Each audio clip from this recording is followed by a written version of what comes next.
Hello. Hey guys, sorry. How is everyone? A few things at the top. Then Mr. Kirby is going to take. Sir. Can you gather in a little closer so we can hear you? Yeah. Kirby. Everybody ready? Ready? We're en route to Philadelphia, where the president will build on his decades-long commitment on behalf of firefighters. President Biden will deliver remarks at the announcement event for the city of Philadelphia, receiving a $22.4 million SAFER Grant Award. The president has fought for firefighters and prioritized issues affecting them throughout his career. His remarks today will underscore his unwavering support for the firefighting community and pay tribute to those killed during the tragic Fairmount Row House fire in 2022. Last night, Mike Bresnan, the leader of IAFF Local 22, who is joining us today, told the Philadelphia Inquirer that these funds mean President Biden, quote, kept his word to deliver funds that will allow them to reestablish the firehouse that could have responded the most rapidly to the tragic Fairmount fire.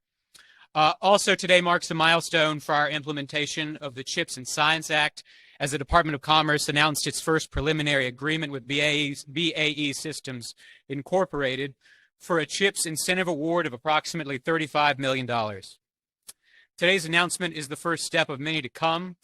Over the coming year, Commerce is going to award billions more to make sure semiconductors are made in America, to invest in research and development capabilities, to keep us at the forefront of new technologies, to strengthen our national security, and keep bringing good-paying manufacturing jobs back to America.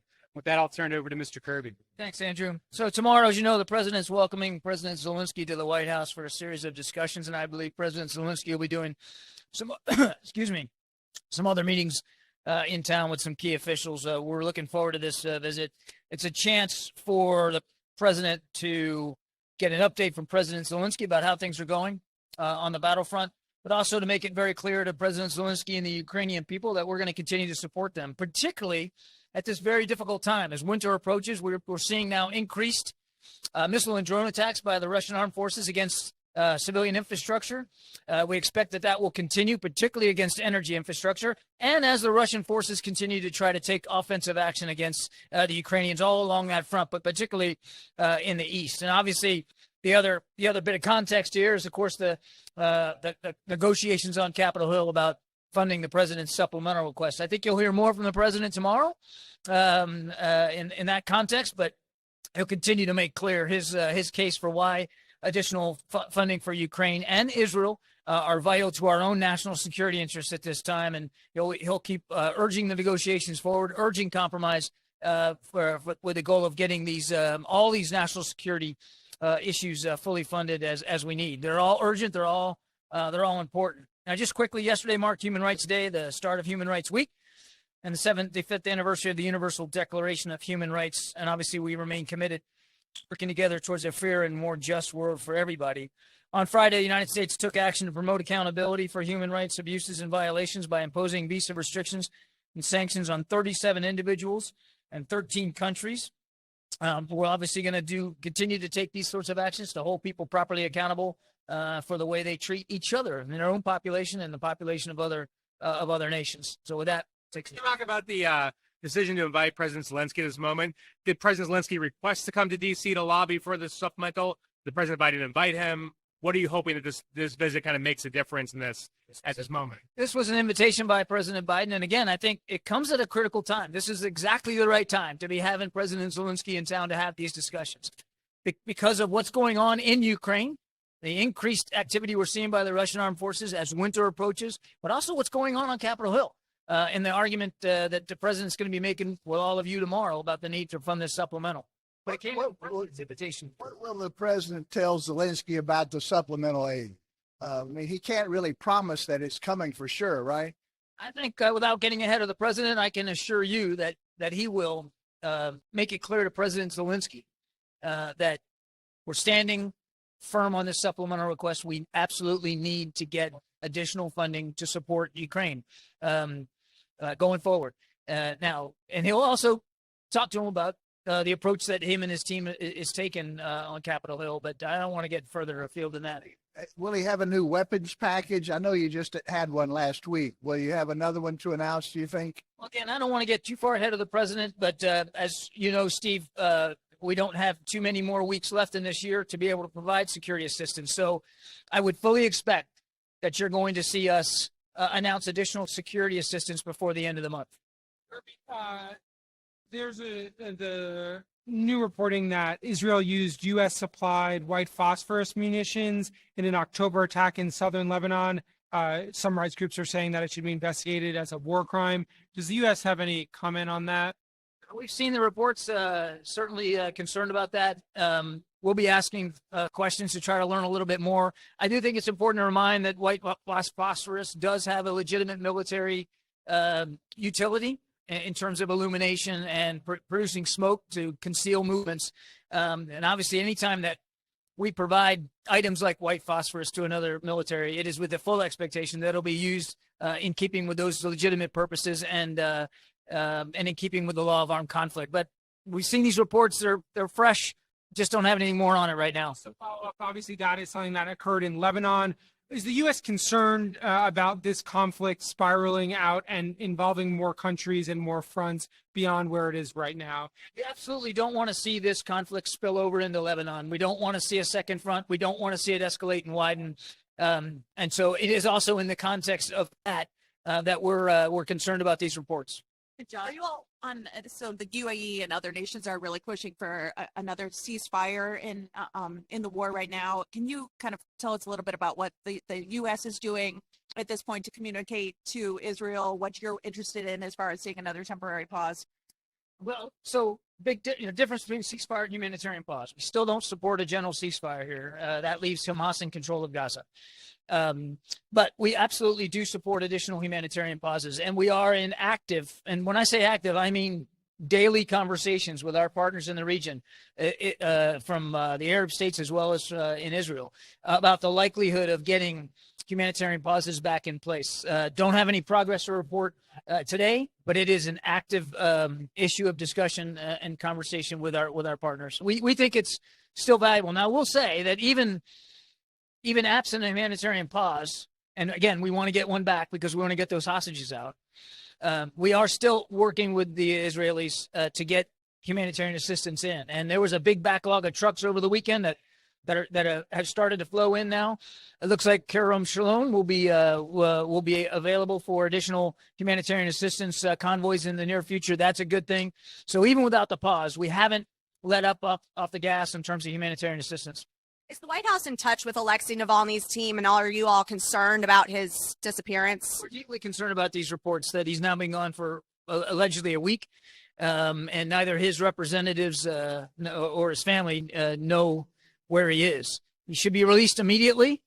He should never have been jailed in the first place. And we're going to work with our embassy in Moscow to see how much more we can find out. Just one more. Can you confirm that Jake Sullivan is traveling to Israel this week to meet with officials there? I don't have anything on Jake's calendar to speak to today, but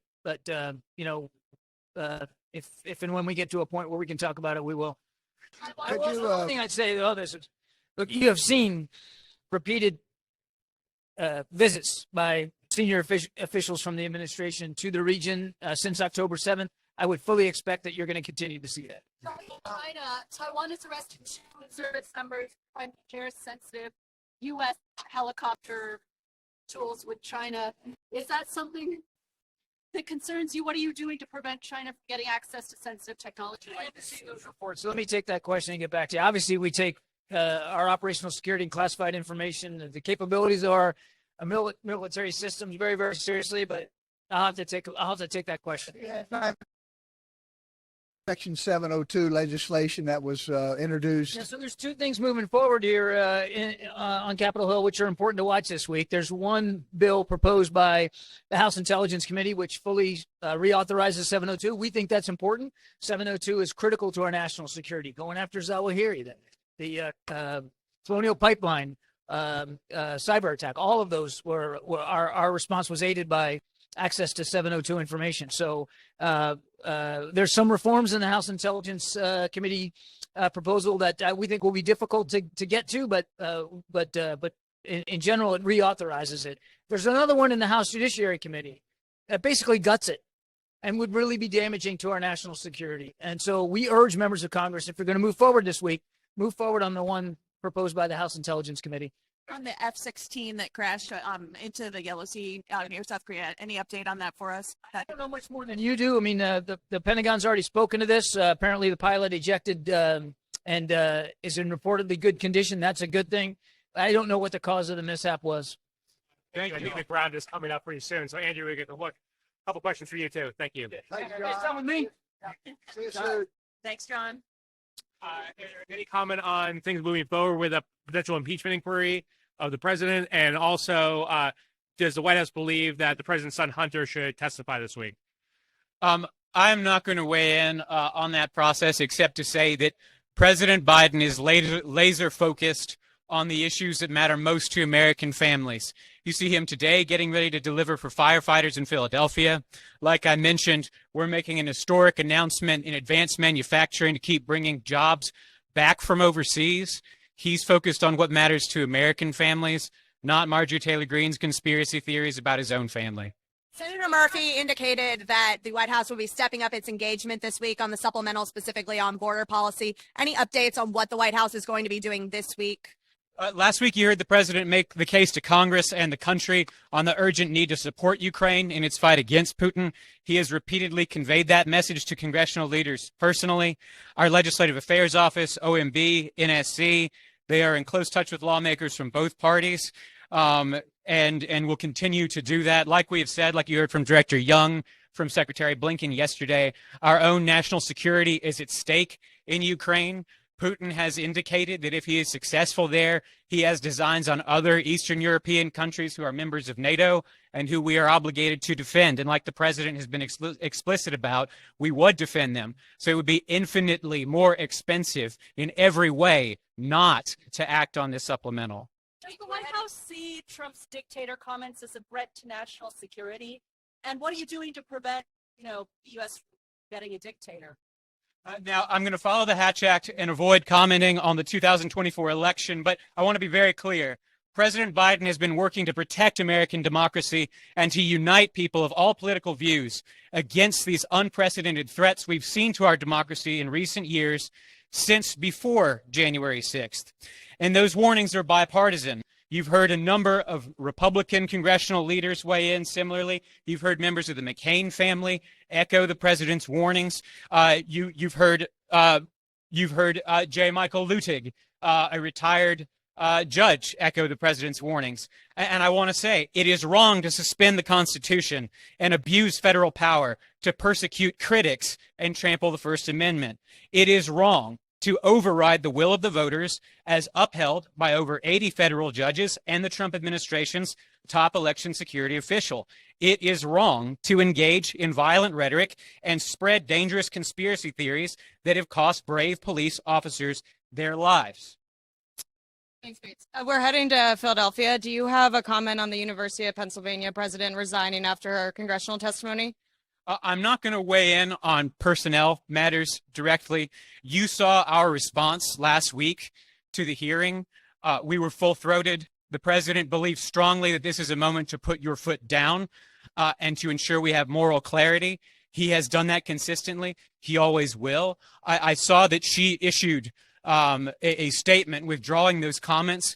That was the right thing to do. I've seen others have done the same. That was the right thing to do. The president has a relationship the University of Pennsylvania. Did he talk to anybody in school leadership about the incident, the board of trustees, the school president, about what happened there? I don't have any private conversations to read out to you, but again, genocide is an obscenity, and it is the responsibility of every leader anytime it is raised to speak out in very clear terms that that is an attack on the dignity of every single American, and we have to reject it. Andrew, is he going to say something similar tonight at the Hanukkah reception? I am not going to preview the president's remarks, but as you mentioned, that is an important event. It's something that he takes very seriously on a personal level. And I know we put out some details for all of you about who will be joining us, including Holocaust survivors. But I'm not going to get ahead of his remarks here. How do you guys define success for President Zelensky's meeting with Speaker Johnson?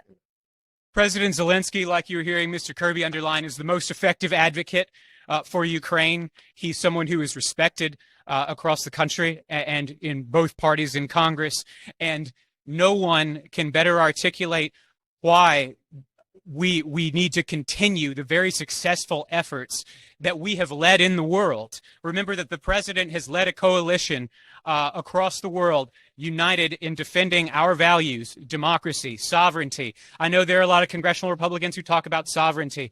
We should also keep in mind that if congressional Republicans want to be serious about joining President Biden in countering Iran, there is no better way to do so than to vote for this supplemental. Iran has been critical to Putin's war effort, and they also are assisting Hamas. They sponsor Hamas.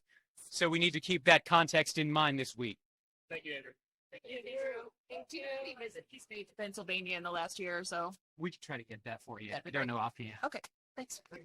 Appreciate it. Yeah. Yeah, make it. Go ahead. I'll wait for you. See here.